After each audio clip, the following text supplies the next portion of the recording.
Good to see everyone here today. Thank you for being here. You know, Lynn and I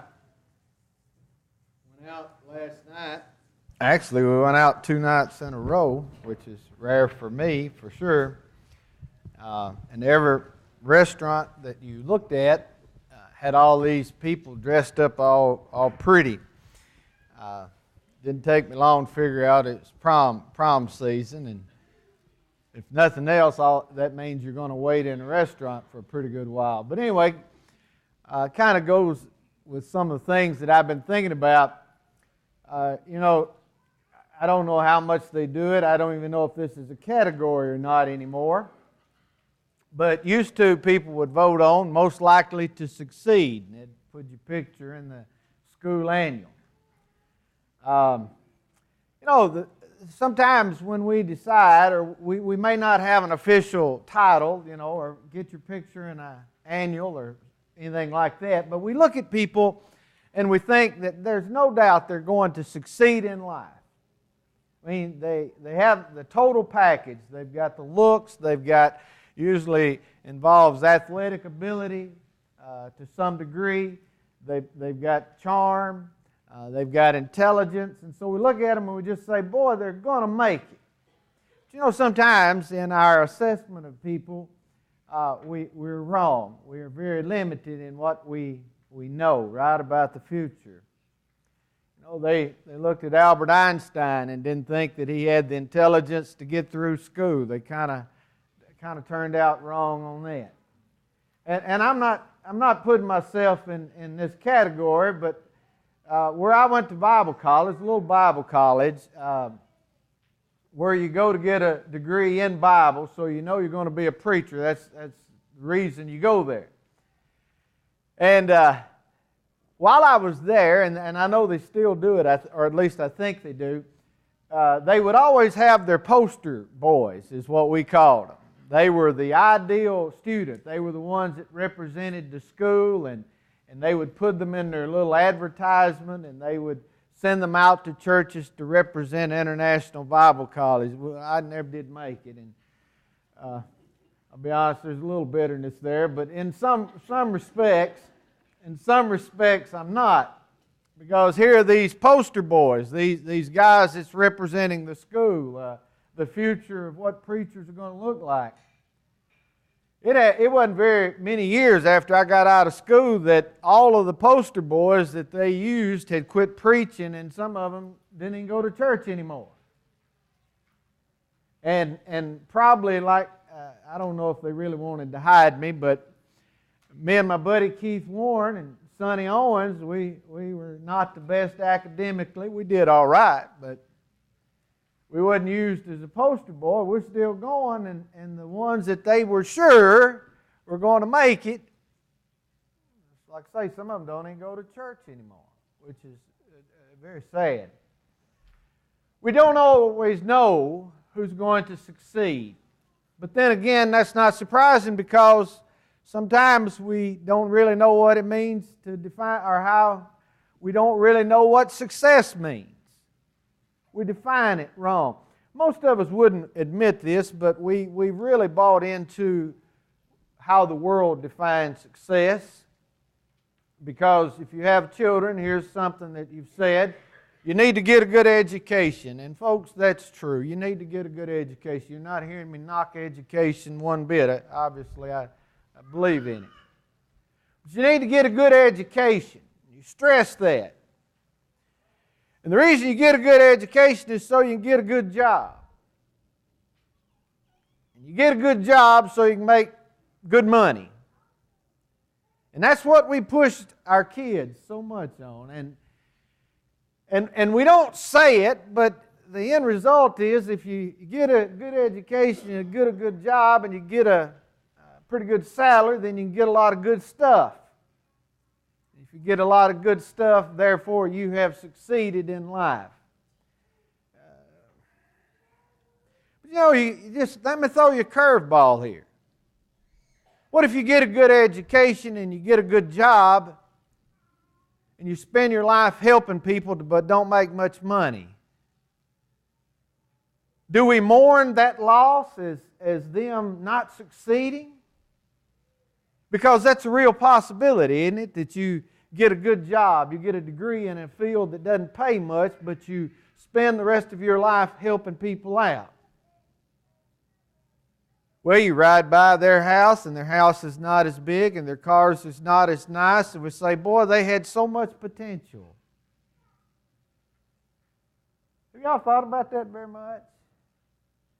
That we have bought into the idea that the world has about how we define success.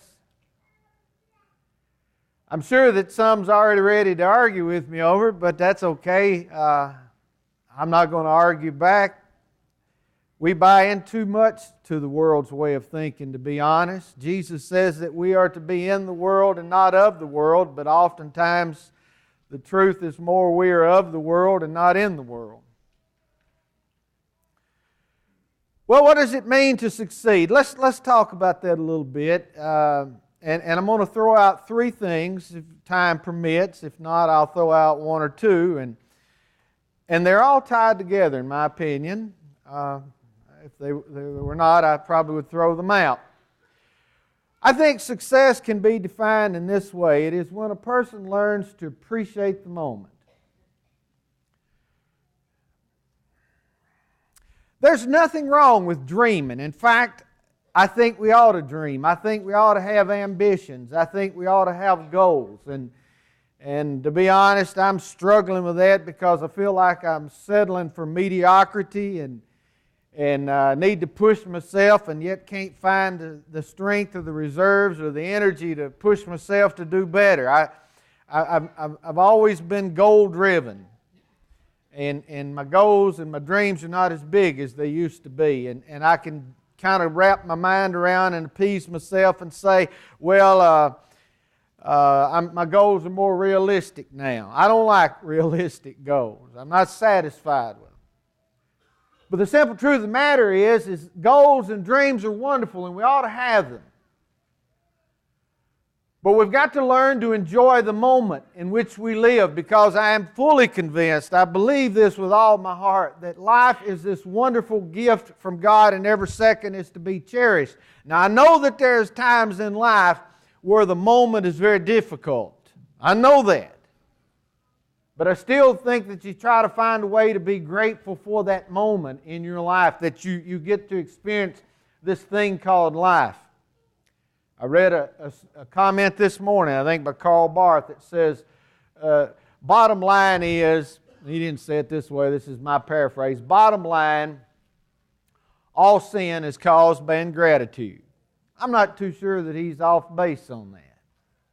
That a lot of times that we rebel against God because we're not satisfied with what God has given us. We're not grateful. You see, there are some people, though, that just can't enjoy the moment because they're always thinking about what they want and what they don't have. I heard a little story about a woman, a young lady, that when she was in high school, all she wanted to be was a wife and a mother, and she wanted to do it in that order. And so she just hated high school, couldn't wait to get over with high school, and move on and get married and have kids. That was going to be her total goal in life, is to get married and have kids. And so she goes through high school, not enjoying anything about high school, just waiting for the day in which they would hand her diploma. She wouldn't have to go back to class anymore. And she reaches that point, and she goes and she gets her degree, and next thing you know, she's married, and next thing you know, she has children. And I know that some of you can relate to this, but having little kids is pretty stressful, right?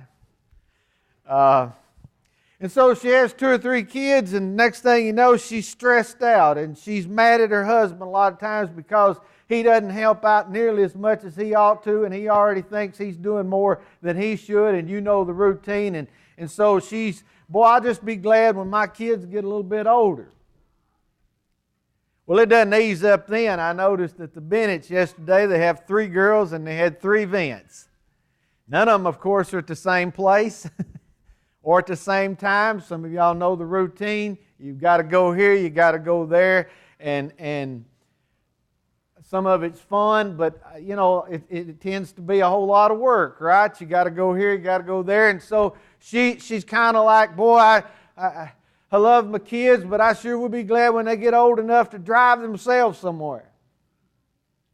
So when they get old enough to start driving, and you know what she's doing? She's worried about whether or not they're safe, and so they're out running around, and she's fretting and fuming about it, and then she's, oh boy, it's costly to have teenagers. It's just costs so much, and they've got to have cars, and they've got to have insurance, and insurance on your kids is expensive on their driving because a lot of them can't drive, although they think they can at 100 miles an hour everywhere they go. But anyway, they're going to drive, and so she got to go work to help pay the bills, and she's thinking, boy, I'll just be glad when they go off to college, and then they go off to college, and she has to keep working because got to help pay their college bills, and then the kids get out of college, and she thinks, whew, I'm here now, and they say to her at work, well, you only have to work so much longer before you get a pension, and she, well, I guess I ought to have a pension, and so she works, and she gets her pension, and then she spends the rest of her life looking at pictures and wishing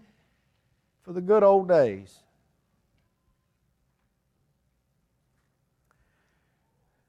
That's kind of the way some of us live, isn't it? Wanting something other than what we have. The writer of Ecclesiastes, Ryan referenced him this morning in his prayer. The writer of Ecclesiastes, that first part of that book, I'm telling you, it's quite depressing, to be honest. Because he's searching for the meaning of life, and every path that he takes, he gets to the end of it, and it's not what he thought it was going to be. And he keeps going over this. It's got this very fatalistic view. He keeps talking about vanity of vanity. In other words, he's saying life is pointless. Now, he's wrong on that. Now, he figures it out at the end. Y'all know that, right? But along the way, he makes some observations that are wrong, because he's not thinking right. He's thinking, if I get enough money, I'll be happy. If I get enough wives, I'll be happy. If I get enough property, I'll be happy. If I get enough knowledge, I'll be happy. So his goals are wrong. But every once in a while he says these wonderful little things like, well, you know what we ought to do is we ought to enjoy our wife, and we ought to enjoy our food, and we ought to enjoy a good night's rest. Now that's a paraphrase, but that's what he says. In other words, enjoy the simple things of life. And I think that's a wonderful thing to do, because you see, we ought to wake up, and by the way, I've tried this before. I ought to try it every day. But I've tried this before, and it works. When you wake up in the morning, you ought to have the attitude, this is the day the Lord has made. Let us rejoice and be glad in it. You ought to start the day off that way, because that's a wonderful way to think. So, part of being a success is enjoying the moment. Not just thinking about what you don't have and what you want and all that. Enjoy the moment. Be grateful for what you have.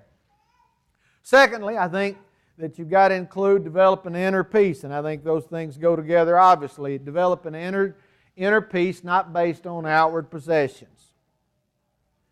I wonder if Jesus spoke to us today and really elaborated on a statement, if we would buy into what He said, because it doesn't seem like it sometimes. Life does not consist in the abundance of the things that we possess. I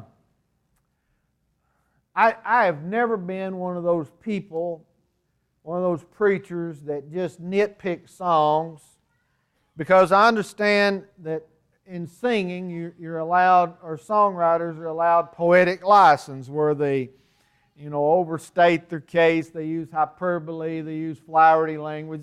That's poetic license. I have no problem with that. But every once in a while I run across a song that I really kind of don't like. Now, I love the tune. And I love some of the words, but I told Lynn, this has been 20 years ago, I told Lynn I really have a problem with us singing sometimes. I'm satisfied with just a little cottage. I'm not getting the words right now, but I'm trying to talk and think ahead. Bad thing to do. I'm satisfied with just a little cottage and a little silver and a little gold. Because I think we ought to tell truth when we sing. And that's not the way a lot of people are thinking. They can sing it, but that doesn't mean they mean it. Satisfied with just... You see, I know I've experienced this in my life. I've watched it in other people's lives. I know that sometimes we're greedy. We can call it what we want, but we're greedy, we're covetous. And when we're not satisfied, or when we hadn't learned to be satisfied with what we have, and we're always craving more, that we can make ourselves miserable and everybody else around us miserable. I've experienced that in my life. I know it all too well.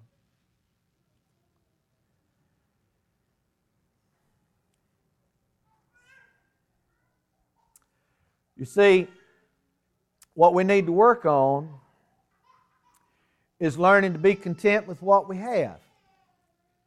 You know that verse that Paul, that gets quoted so much as kind of a cheerleading verse that I can do all things through Christ which strengthens me. I love that verse, but I believe that every verse ought to be kept in its context. That's not a verse that says that, okay, you tell your first grader, I can do all things through Christ which strengthens me, that they're going to win the Olympic gold in racing. It doesn't work that way. If you just believe, well, one of these days you're going to be the fastest human being on earth. No, the context of that verse is Paul says, I've learned to do with little and I've learned to do with much. I can do all things. I can endure whatever life throws at me. I don't need a lot. And if I don't have a lot, I can do it.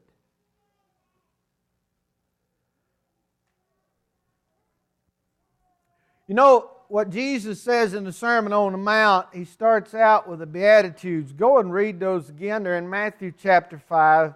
Blessed are the poor in spirit. Blessed are the peacemakers. Blessed are the pure in heart. Blessed are those. All of those are inward qualities. And that's something that we really should focus on, those inward qualities. Now, I'm not trying to make anybody feel bad about having a lot of stuff. I'm really not. Although that's kind of what I'm hitting on. But I struggle with this. And I think probably those of you who read your Bible a whole lot, you struggle with it a little bit as well. Because you see, Jesus talked about materialism just about as much as any subject that He talked about. If you don't believe that, just read His sermons. They're filled with it. So I do struggle with it a little bit because I realize that I've got way more than I need and way more than I deserve, and I feel bad for those who don't have. Problem is sometimes we don't feel bad enough to actually do anything for those who don't have because we're afraid we'll lose what we got. I'm not trying to make people feel guilty for having stuff. I'm really not, as long as your happiness is not based on your stuff, because you're going to be a miserable person and you're going to make other people miserable if that's the case.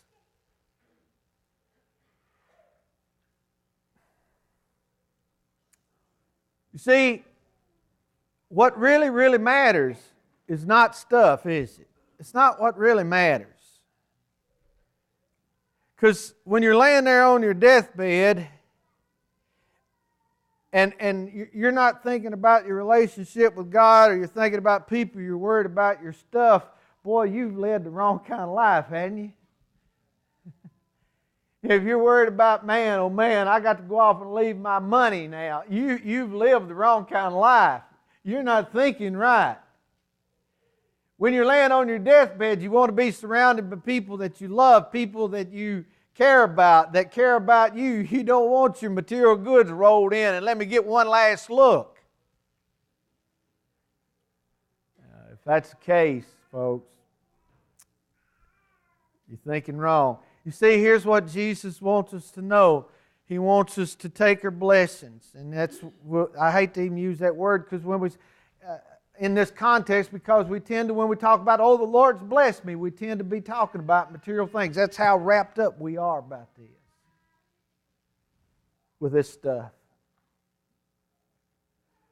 That we ought to understand that if the Lord gives us a lot, then we ought to give a lot. And if the Lord blesses us with stuff, then we ought to give. But we figure out real quick that we can't outgive God. Right? Can't outgive Him. So we need to learn to be content. We need to learn to be grateful for everything that we have. And we need to live for eternity.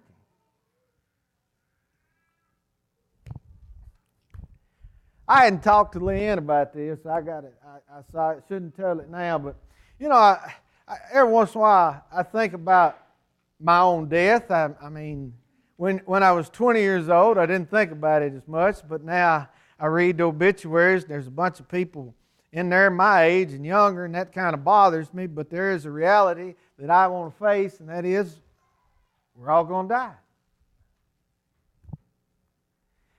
And I think about my funeral every once in a while. You see, I want to record my own sermon. I do. And start off is, I'm preaching today, don't anybody leave. I wouldn't mind having a little fun with it. I said something the other day to Danielle Wheeler. I was about to call out. She's a married girl now. I think I'm going to give me at least 3 girls to help be my pallbearers. Just for the fun of it. I told her I'm worried about her. She's little. I don't think she can pull her weight. But I thought, now wouldn't that, I want, be all right with me. We don't need to get them all. I don't want to feel like I'm rolling over there. We need to kind of space them out. But I don't mind thinking about that and planning for it. I don't want my wife to have to think about those things. I don't want my children to have to think. I want it to have it laid out there. That's just me. But the reason I think about that is because reality is we're going to die.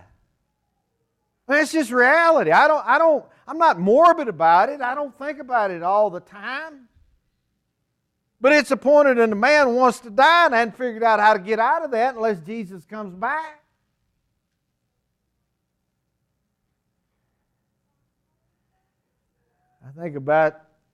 I reflect so often on the sounds of the congregation that I grew up in. And think about some of our songs that must have really spoke to us. We sang them so much, and we had talented song leaders. They knew, they could lead about anything, but we had our favorites, and I think every church should. But one of them seemed to be come up a whole lot as the life of a flower, as a breath or a sigh, so the years glide away, and alas, we must die. Now, if you're out here and in the world and you don't know about God and you don't know about Jesus, or you don't want to know about God and you don't want to know about Jesus, and you're in this death-denying culture that we live in which you're living for the moment, you don't include eternity, you're not preparing for eternity, you come in and you hear us singing a song, as the life of a flower, as the breath of a sigh, so the years glide away and alas, we must die, you think, boy, I'm going back out here in this death-denying culture. I don't want to hear that. That's sad. Well, it's not really sad when you know there's life on the other side and it gets better than it is here. It's really not that sad. In fact, it's downright glorious.